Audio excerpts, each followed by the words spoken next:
Alléluia. Nous saluons tous ceux qui nous écoutent, tous ceux qui nous suivent en ce moment. Que Dieu vous bénisse. Bien-aimés dans le Seigneur, nous voulons parler avec vous de comment parvenir au véritable salut. Lisons les Écritures. Romains au chapitre 10, verset 4, il est écrit « Car Christ est la fin de la loi pour la justification de tous ceux qui croient. » Le salut, c'est la vie éternelle. C'est parvenir à être en relation d'alliance avec Dieu. C'est lorsque la mésentente entre moi et Dieu est annulée. Le conflit entre l'humanité ou celui qui s'approche de Dieu par rapport à sa vie et Dieu est détruite. Ainsi, lorsque nous parlons du salut, c'est parvenir à entrer dans le paradis de Dieu, dans le repos de Dieu, dans l'accueil éternel de Dieu. Et nous savons, bien-aimés, pour ceux qui lisent la Bible, que le salut est offert à travers l'évangile de la grâce. L'Écriture dit que l'évangile, c'est une puissance de Dieu pour le salut de quiconque croit, le juif premièrement, puis le grec. Et ainsi, pour parvenir au salut, nous devons nous situer si on est juif ou on est païen. Maintenant, laissez-moi vous développer 3 points essentiels. Premièrement, comment un juif peut parvenir au salut. Deuxièmement, comment un païen peut parvenir au salut. Et troisièmement, celui qui croit être sauvé alors qu'il ne l'est pas, comment peut-il parvenir au salut? Bienvenue, mes amis, mes frères et sœurs en Jésus-Christ. Asseyez-vous confortablement, Dieu va nous révéler des choses spectaculaires. Premièrement, comment un juif peut parvenir au salut? L'Écriture dit que Christ est la fin de la loi pour la justification de quiconque croit. Et ce verset nous révèle quelque chose d'important. Parce que le mot fait, dans Romains au chapitre 10, verset 4, en grec c'est télos. Et télos peut être défini comme la fin ou le but. D'ailleurs, la compréhension vraie de ce mot dans le contexte de l'épître aux Romains doit être le but de la loi. Autrement dit, Christ est la raison même de la loi. Qu'est-ce que ça veut dire? Ça veut dire que l'objectif pour lequel Dieu a donné la loi aux enfants d'Israël, c'est de les amener à Christ. C'est que Christ vienne accomplir tout ce qui est dans la loi, c'est-à-dire la Torah, c'est-à-dire la direction que Dieu a donnée aux enfants d'Israël. C'est pour cela que Paul va dire très clairement aux Galates, chapitre 3, le verset 21, Paul dit, la loi est-elle donc contre les promesses de Dieu? C'est-à-dire, loin de là, c'est inimaginable. Ça ne devait pas venir dans la pensée. Ce qui montre que la loi n'est pas en soi une mauvaise chose. Elle a été donnée pour amener les enfants d'Israël au Seigneur Jésus, selon qu'il est écrit, Christ est le but de la loi. Et Galates au chapitre 3 toujours, Paul qui est un juif, nous écrit à travers les Galates, il dit au chapitre 3, le verset 24, excusez-moi, ainsi la loi a été un pédagogue pour nous conduire à Christ, afin que nous fussions justifiés par la foi. Donc, Paul, juif, utilise nous ici. Il dit, la loi a été donnée aux Juifs pour les amener à Christ. a été un pédagogue pour amener les enfants d'Israël à la foi. Parce que pédagogue, en grec, c'est pédagogos, qui veut dire celui qui prend soin de l'enfant de quelqu'un. Donc, les enfants d'Israël sont enfants de Dieu et le Seigneur a donné la loi, la Torah. Je ne parle pas de commandements ou des ordonnances. Je parle de la Torah qui veut dire la direction, qui veut dire l'instruction de Dieu. On peut l'appeler encore la parole de Dieu. Il a confié aux enfants d'Israël. C'est dans la Torah que se trouvent les commandements.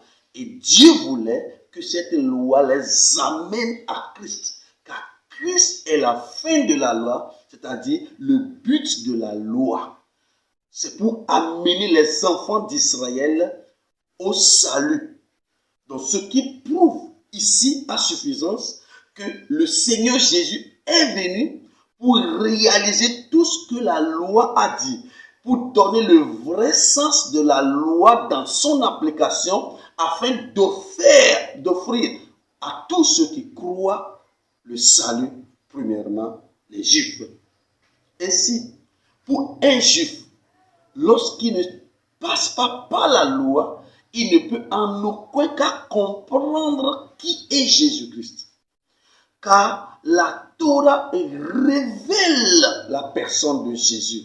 Il a dit dans l'évangile selon Luc que ainsi s'accomplit sur moi tout ce qui est écrit dans la Torah, les prophètes et le psaume. Donc ça montre que pour tout juif qui nous écoute en ce moment, votre salut ne peut jamais être possible lorsque vous ne comprenez pas la loi pour réaliser le Mashiach qui vous a été promis. Et quand vous faites une étude sérieuse de la loi, vous comprendrez que c'est le Mashiach, le Messie qui donnera le vrai sens de la loi. Et Paul dit que Christ est le vrai but de la loi qui vous a été donnée. Donc, pour être sauvé en tant que juif, vous êtes d'accord avec moi parce que la Torah est à vous et vous comprenez que si le Messie n'est pas venu, le vrai sens, la vie de la Torah ne peut pas être révélé, ne peut pas être manifesté. Donc nous vous demandons de faire une étude, une lecture hébraïque du Nouveau Testament et voir si Christ n'est pas celui dont les prophètes ont parlé, dont la loi a destiné. Alléluia. Maintenant, si vous acceptez que la Torah a été révélée dans sa plénitude par le Messie Jésus, alors n'hésitez pas, acceptez-le par la foi, faites-le confiance, vous aurez la vie éternelle. Maintenant, pour les païens, bien-aimés dans le Seigneur, la loi n'est pas donnée aux païens, c'est pour les enfants d'Israël. La loi n'a rien à voir avec les païens. L'apôtre Paul dit que si les païens font naturellement ce que dit la Torah, la loi, alors ils ont eux-mêmes une loi pour eux. Donc ce qui veut dire que la conscience de l'homme a été imprégnée de la connaissance de la vie, de la direction de Dieu dès l'origine. C'est pour cela que pour qu'un païen vienne au salut, pour parvenir à la vie éternelle, le païen doit passer par l'évangile de Jésus, c'est-à-dire la vie, la mort, l'ensevelissement, la résurrection de Jésus-Christ. Lorsqu'on prêche la loi à un païen pour parvenir au salut, c'est une façon claire de perdre du temps. Car la première prédication du salut qui a été faite dans la Bible nous est rapportée dans Actes au chapitre 10, où Pierre est allé dans la maison de Corneille. C'était la première fois que l'évangile a ouvert sa porte aux païens Et c'est la première fois aussi que le Pentecôte s'est réalisé dans la vie des païens, c'est-à-dire le don du Saint-Esprit a été accordé aux païens. Et si nous faisons une étude sérieuse du livre des Actes des Apôtres au chapitre 10, nous comprendrons clairement que Pierre n'a prêché que Jésus-Christ. Pierre a révélé dans le verset 36, il révèle que Dieu a envoyé la parole aux enfants d'Israël en leur annonçant la paix par Jésus qui est le Seigneur de tous. Et l'Écriture dit clairement dans le verset 43 que tous les prophètes rendent de Jésus le témoignage que quiconque croit en lui reçoit par son nom le pardon des péchés. Ce qui veut dire que d'abord en hébreu, qui veut dire le discours ou la parole, c'est-à-dire ce que Dieu a annoncé à Moïse sur le mont de Sinaï pour l'annoncer à son tour aux enfants d'Israël, n'a été exclusif qu'au fils de Jacob. Et maintenant, les prophètes annoncent que celui qui croira au nom du Messie aura le pardon du péché. Bien-aimés dans le Seigneur, c'est à nous que cette parole est maintenant adressée. Nous les nations, nous les goïms, nous qui ne sommes pas de la descendance du sang d'Abraham.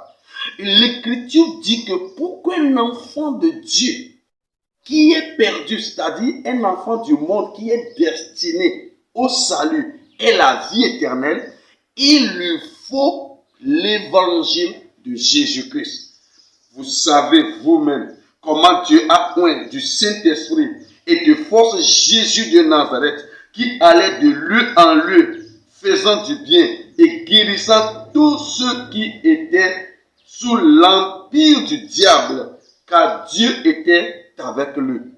Bien-aimé, lorsque Jésus est venu, lorsque Jésus était encore dans les jours de sa chair, il a délivré des Juifs dans la synagogue. Et il a aussi délivré des païens dans Matthieu au chapitre 15, le verset 21 jusqu'au verset 27, vous comprendrez comment il a guéri le fils ou bien la fille de Cananéen. Donc, ce qui montre que quand le Messie est venu, il a été favorable aux Juifs et aux Grecs, c'est-à-dire aux païens. Et il vient de révéler que par lui, que ce soit Juif ou païen, nous pouvons être sauvés. C'est en cela que tout païen, c'est-à-dire tout non-juif, doit se donner à la foi dans ce que Jésus-Christ a fait. Lorsque nous sommes déjà sauvés étant païens avant, nous pouvons maintenant étudier la Torah, la loi de Moïse, pour comprendre jusqu'à quel point l'œuvre de Christ a été efficace pour le salut du monde entier. Mais premièrement, vous devez vous accrocher à ce que Jésus a fait à la croix, lorsqu'il a porté nos péchés dans son corps, et quand il est mort, il a détruit la puissance de la mort, c'est-à-dire la puissance, l'autorité qui amène une personne à la rébellion pour parvenir en enfer. Donc, pour les non-juifs, je vous appelle à la foi dans ce que Jésus-Christ a fait pour vous. Troisième point, pour ceux qui sont à l'église, ceux qui sont juifs et qui n'ont pas encore véritablement le salut, la vie éternelle. Pour vous, bien-aimés, l'apôtre Pierre a dit quelque chose d'important.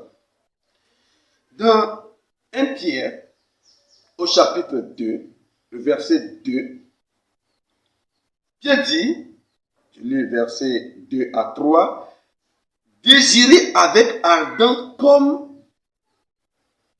des enfants nouveau-nés le lait pur qui se trouve dans la parole, afin que par lui vous croissiez pour le salut, si vous avez goûté que le Seigneur est bon. Pierre tire cet enseignement de la prophétie de Psaume au chapitre 34, verset 8 ou verset 9, selon les versions bibliques que vous avez. Et là, le psalmiste dit, goûtez et voyez combien l'Éternel est bon. C'est-à-dire, Dieu manifeste sa protection dans la vie des enfants d'Israël. Selon qu'il est écrit, l'ange de l'Éternel campe autour de ceux qui aiment Dieu et les délivre du mal. Ainsi, lorsque Dieu manifeste son amour, sa protection, sa guérison et autres dans la vie d'une personne, juive ou païen, c'est pour l'amener au salut. C'est en cela que lorsque Dieu vous guérit, Dieu vous fasse quelque chose de merveilleux, n'oubliez pas que le but principal, c'est que vous soyez sauvés, c'est que vous ayez la vie éternelle.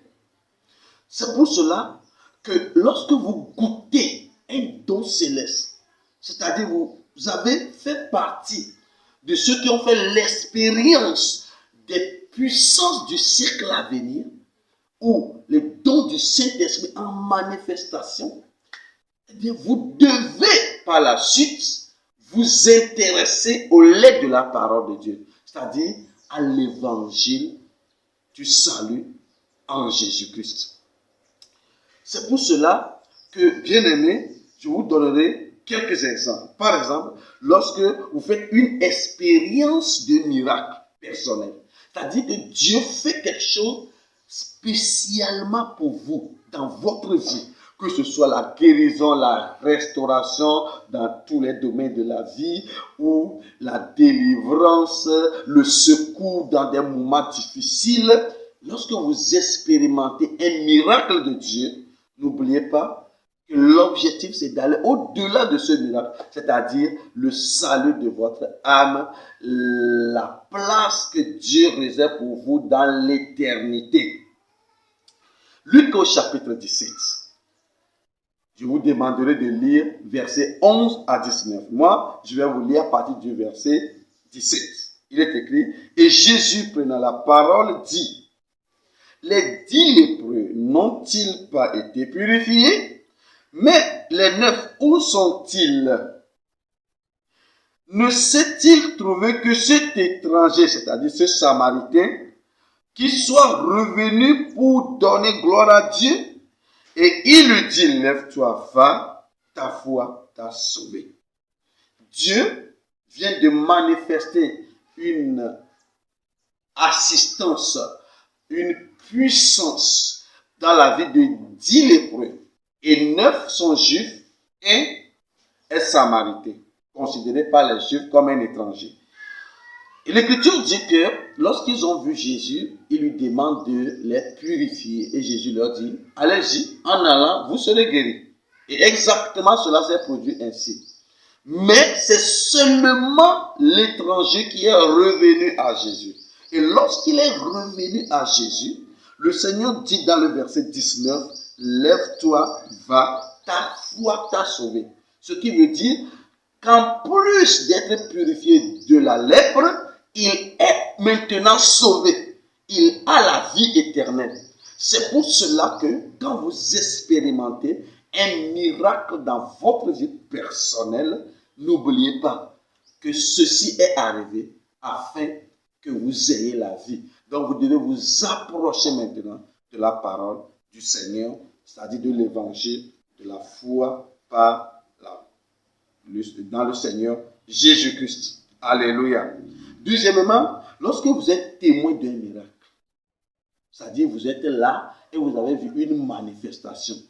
Votre mère, votre père, votre enfant, quelqu'un de votre famille, un ami qui est dans une situation dramatique et tout à coup, la puissance de Dieu se manifeste à travers un pasteur, un prophète, un enfant de Dieu, un croyant, et la personne est secourue. Ça vous touche et vous avez envie de vous accrocher vous aussi à ce Dieu qui s'est manifesté afin d'expérimenter les mêmes choses. Faites attention, ce n'est pas le miracle qui s'est produit dans la vie de votre proche ou d'un ami, quelqu'un que vous connaissez, qui vous sauve. Mais ce qui sauve, c'est l'évangile, c'est-à-dire ce que Jésus a fait pour vous. Dans Jean chapitre 2, verset 11, il est écrit, Jésus fit ce premier de ces miracles à Cana de Galilée. Et il manifesta sa gloire. Et ses disciples crurent en lui. Donc nous voyons ici que lorsque Jésus a manifesté sa gloire, c'est-à-dire en changeant l'eau en vin, non pas parce qu'il a touché, mais parce qu'il a ordonné, et bien, ses disciples crurent en lui. Mais nous voyons plus tard, dans Jean au chapitre 16, verset 30 au verset 31, ce qui est écrit, les apôtres disent, maintenant nous savons que tu sais toutes choses et que tu n'as pas besoin que personne t'interroge. C'est pour cela que nous croyons que tu es venu de Dieu. Jésus leur répondit, maintenant vous croyez. Donc avant dans Actes chapitre 2 verset 11, les disciples avaient ce qu'on appelle la foi émotionnelle. Ce n'est pas la foi du salut. Mais lorsque Jésus leur parla maintenant, ils ont compris, ils ont cru et maintenant ils sont sauvés. Et le Seigneur dit, maintenant vous croyez. Pourquoi ? Parce que la foi ne vient pas de ce qu'on voit. La foi ne vient pas d'un miracle qu'on a assisté. La foi ne vient pas de quelque chose de spectaculaire assisté. La foi vient de ce qu'on entend. Et ce qu'on entend vient de la parole de Christ. Troisièmement, vous pouvez agir au nom de Jésus sans être sauvé. Est-ce que ça vous étonne? Parce que Jésus a envoyé 70 disciples. Tous sont revenus en joie, mais parmi eux, tous n'étaient pas sauvés. Il y avait des gens qui accompagnaient Jésus avec la foi émotionnelle. Et tout de suite, lorsque le Seigneur dit que vous devez manger mon corps, ma chair et boire mon sang pour avoir la vie, ils disent, cette parole est dure, qui peut la supporter, et ils sont partis en masse. Et il y a certains aussi qui ont utilisé la puissance de Dieu pour délivrer, guérir les malades. En personne, nous pouvons citer Judas, mais qui n'était pas sauvé. Et nous voyons aussi 11 apôtres qui ont accepté la parole de la foi, et quand ils sont allés annoncer l'évangile, le Saint-Esprit s'est manifesté à travers eux et ils sont aussi sauvés. Et c'est ce que nous voulons vous dire, bien-aimés. Quand vous êtes dans l'église, quand vous êtes dans la synagogue et que vous n'êtes pas encore sauvés, je vous demande, bien-aimés dans le Seigneur, de regarder les merveilleuses choses que Dieu vous fait, et en les observant, en les contemplant, en les examinant, vous pouvez vous approcher plus de Dieu, c'est-à-dire à travers sa parole, l'évangile pour votre salut. Bien-aimés, pour conclure tout ce que nous voulons dire, sachez que un juif pour être sauvé doit passer par la loi. Parce que la loi conduit le juif à Christ, au Mashiach, au Messie. L'évangile de ce que Jésus a fait pour nous, de son vivant, surtout quand il est mort, quand il était dans le tombeau, quand il est ressuscité, nous donne le salut, nous les païens, nous les non-juifs. Et pour ceux qui sont dans les synagogues et dans les églises, c'est-à-dire dans les assemblées de Dieu, et qui ne sont pas sauvés, Regardez ce que Dieu fait dans votre vie, autour de vous, et comment Dieu manifeste sa puissance. Et cela, ça peut vous pousser maintenant à chercher, à connaître l'évangile, ce que Christ a fait pour vous et pour toute l'humanité. Écoutez ceci, Dieu nous aime, car Dieu a tant aimé le monde qu'il a envoyé son Fils unique, afin que quiconque croit en lui ne périsse point, mais qu'il ait la vie éternelle. Nous appelons à Jésus-Christ, il vous aime, juifs, païens, anciens chrétiens, anciens juifs de synagogue. Jésus nous aime, c'est par lui que nous serons sauvés, et les moyens que nous venons de vous dire peuvent vous amener à Christ pour être véritablement sauvés et avoir ce que nous appelons la vie éternelle. Je prie que la puissance de Dieu se révèle dans votre vie et que Dieu vous donne à comprendre ce que nous disons afin d'être sauvés. Car notre désir, c'est que vous soyez sauvés. Notre mission, c'est que vous soyez sauvés. Notre vision, c'est que vous devenez utile à Dieu, afin que la vie de Christ soit manifeste en vous et que vous lui ressemblez lorsqu'il paraîtra dans sa gloire. Au nom de Jésus de Nazareth. Amen.